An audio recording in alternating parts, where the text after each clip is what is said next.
الحمدللہ والصلاة والسلام علی رسول اللہ وعلی آلہ وصحبہ ومن والہ۔ محترم بھائیو، السلام علیکم ورحمۃ اللہ وبرکاتہ۔ یہ سعادت کی بات ہے کہ کسی بندے کو رات میں کچھ نمازیں ادا کر لینے کی توفیق مل جائے۔ اللہ کے نبی صلی اللہ علیہ وسلم بیان فرماتے ہیں، افضل الصلاة بعد الفریضہ صلاۃ اللیل، فرض نمازوں کے بعد سب سے افضل نماز رات کی نماز ہے۔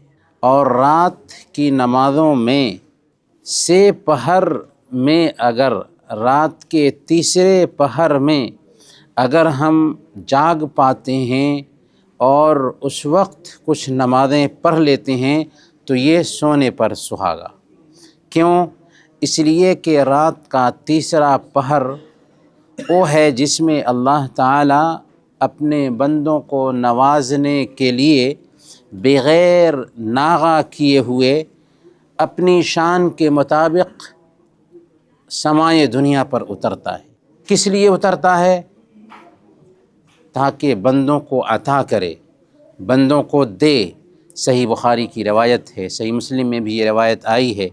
اللہ کے نبی صلی اللہ علیہ وسلم بیان فرماتے ہیں، ینزل ربنا کل لیلۃ الی السماء الدنیا حین یبقى ثلث اللیل الاخیر، کہ ہمارا رب ہر رات، صرف رمضان میں نہیں، بغیر کسی ناغہ کے، ہر رات ہمارا رب سمائے دنیا پر رات کے تیسرے پہر میں اترتا ہے اور پکارتا ہے کوئی مانگنے والا کہ ہم اس کو عطا کریں، ہے کوئی دعا کرنے والا کہ ہم اس کی دعا قبول کریں، ہے کوئی اپنے گناہوں کی معافی چاہنے والا کہ ہم اس کے گناہوں کو معاف فرمائیں۔ اللہ رب العالمین اپنے بندوں کو عطا کرنے کے لیے ہر دن رات کے تیسرے پہر میں سمائے دنیا پر اترتا ہے اور پکارتا ہے کہ ہے کوئی مانگنے والا کہ ہم اس کو عطا کریں، ہے کوئی دعا کرنے والا کہ اس کی دعا قبول کریں، ہے کوئی اپنے گناہوں کی معافی چاہنے والا کہ ہم اس کے گناہوں کو معاف فرمائیں۔ الحمدللہ، رمضان کا مہینہ ہے۔ اس مہینے میں رات کے تیسرے پہر کو پا لینا اللہ کی توفیق سے بہت آسان ہے۔ لیکن یہ بات نوٹ کیجئے کہ رمضان کا مہینہ تو سب لوگ پا لیتے ہیں، پر اس مہینے میں نیکیوں کی توفیق سب لوگوں کو نہیں مل پاتی۔ ہم میں سے اکثر لوگ اچھے مواقع کو گنوا بیٹھتے ہیں، ضائع کر دیتے ہیں، حالانکہ ان موقعوں میں زیادہ سے زیادہ نیکیاں بٹوری جا سکتی تھیں۔ تو ان مواقع میں سے ایک موقع سحری سے پہلے کا وقت ہے۔ سحری کے لیے ہم جاگتے ہیں، سحری کھاتے ہیں، لیکن اس سے پہلے اگر کچھ وقت ہم نکال لیں، وضو کر لیں، جائے نماز پر آ جائیں، کچھ نمازیں پڑھ لیں اور پھر اللہ تعالیٰ سے کچھ دعا کر لیں، ذکر کر لیں، یہ وہ وقت ہے جس میں اللہ تعالیٰ آیا تھا سمائے دنیا پر ہمیں عطا کرنے کے لیے۔ اگر ہم نے اس وقت کو غنیمت سمجھا تو اللہ تعالیٰ کی بخشش کے ہم حقدار ٹھہریں گے۔ اگر ہم اس وقت کو یوں ہی برباد کر دے رہے ہیں تو بہت بڑی سعادت سے ہم اپنے آپ کو محروم کر لے رہے ہیں۔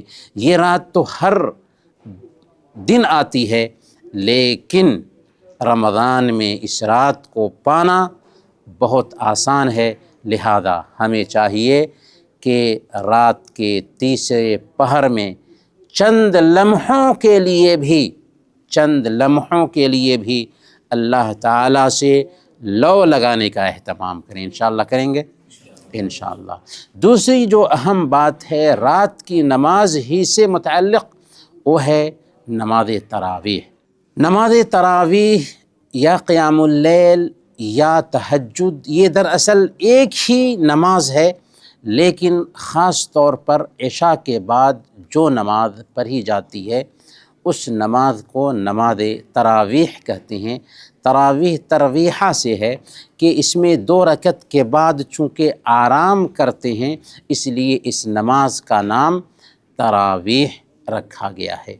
اس نماز کے بارے میں صحیح بخاری اور صحیح مسلم کی روایت ہے، اللہ کے نبی صلی اللہ علیہ وسلم بیان فرماتے ہیں، من قام رمضان ایمانا و احتسابا غفر له ما تقدم من ذنبه، جو آدمی ایمان کے ساتھ اور ثواب کی نیت سے رمضان کا قیام کرتا ہے، اس کے پچھلے سارے گناہ معاف کر دیے جاتے ہیں۔ لیکن شرط کیا ہے؟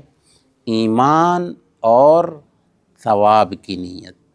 گویا کہ ہم رمضان میں جو بھی عمل کریں، ان عملوں میں سب سے پہلے یہ ڈھونڈنے کی ضرورت ہوتی ہے کہ کیا یہ عمل اپنے رب کو راضی کرنے کے لیے، خالص اللہ تعالیٰ کے لیے کر رہے ہیں یا نہیں کر رہے۔ اخلاص ڈھونڈنے کی کوشش کریں اور نیت کو تازہ کرنے کی کوشش کریں۔ جو بھی عمل کر رہے ہیں اس میں نیت ڈھونڈنے کی کوشش کریں، کیونکہ اللہ تعالیٰ اگر نیت صحیح ہے تبھی وہ عمل قبول کرتا ہے۔ اسی طریقے سے اللہ کے نبی صلی اللہ علیہ وسلم نے نماز تراویح کے حوالے سے ایک ادب یہ بھی سکھایا کہ امام کے ساتھ یہ نماز جماعت سے ادا کی جائے۔ ہاں، کسی کے ساتھ ڈیوٹی کے تقاضے ہیں، وہ اگر مسجد میں امام کے ساتھ یہ نماز نہیں ادا کر سکتا ہے تو وہ ڈیوٹی سے فارغ ہونے کے بعد اسے ادا کر سکتا ہے۔ لیکن جس کے پاس موقع ہے وہ اگر اس نماز کو گنوا بیٹھتا ہے تو بہت بڑی سعادت سے اپنے آپ کو محروم کر لے رہا ہے۔ تو جماعت سے امام کے ساتھ اس نماز کو مکمل کرنا بہتر اور افضل ہے، اکیلے نہیں۔ ہاں، دوسری جو عام دنوں میں رات کی نماز ہے وہ اگر اکیلے پڑھتے ہیں تو یہ بہتر ہے، لیکن تراویح کی نماز یہ اکیلے بہتر نہیں بلکہ امام کے ساتھ جماعت سے ادا کرنا بہتر ہے۔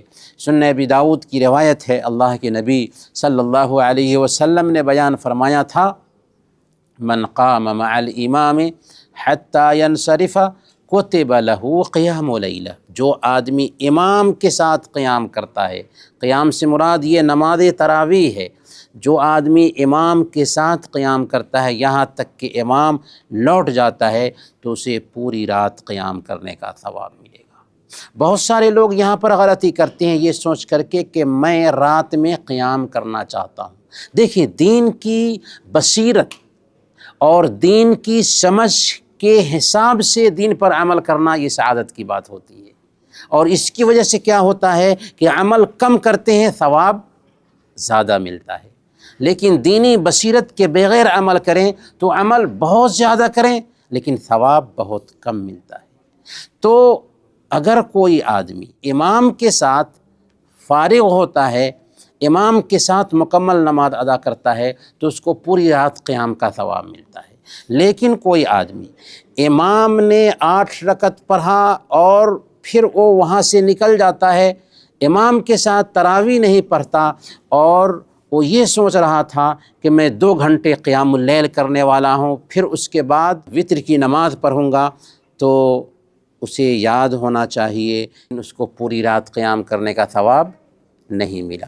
ہاں، اگر وہ امام کے ساتھ تراویح کی نماز سے فارغ ہوتا اور پھر اس کے بعد وہ 2 رکعت پڑھے، 4 رکعت پڑھے، 8 رکعت پڑھے، جتنا پڑھے رات کے تیسرے پہر میں پڑھنا چاہے اس کے لیے یہ آسان ہے، اور اس کی نماز اصل میں وتر ہی رہے گی۔ ہاں، اللہ کے نبی صلی اللہ علیہ وسلم نے وتر کے بارے میں ضرور کہا ہے کہ اسے اپنی نمازوں میں سب سے اخیر میں پڑھو، لیکن رمضان کے اندر اگر ہم امام کے ساتھ نماز پڑھ رہے ہیں تو ہمیں امام کے ساتھ وتر سے بھی فارغ ہونا چاہیے۔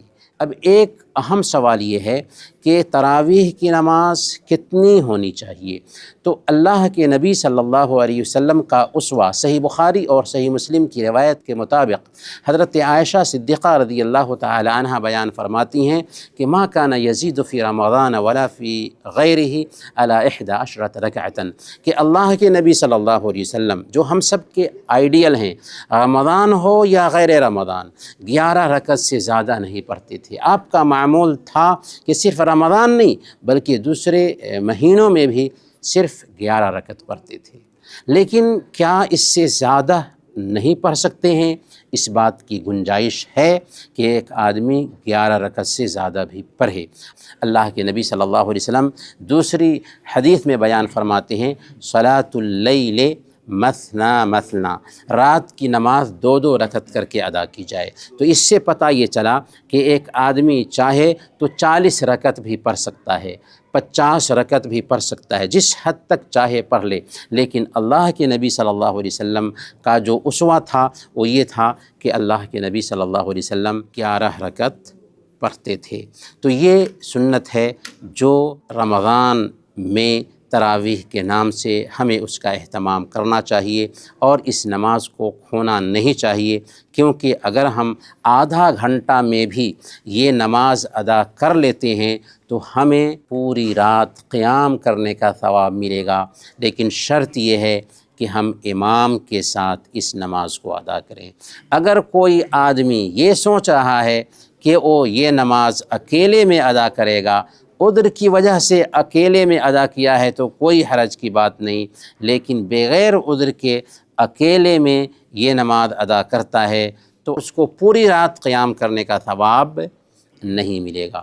تو اللہ تعالیٰ سے دعا ہے کہ اللہ تعالیٰ ہم سب کو قیام اللیل اور تراویح کی نماز کا اہتمام کرنے کی توفیق عطا فرمائے۔ آمین۔ وصلی اللہ علی نبینا محمد وعلی آلہ وصحبہ اجمعین۔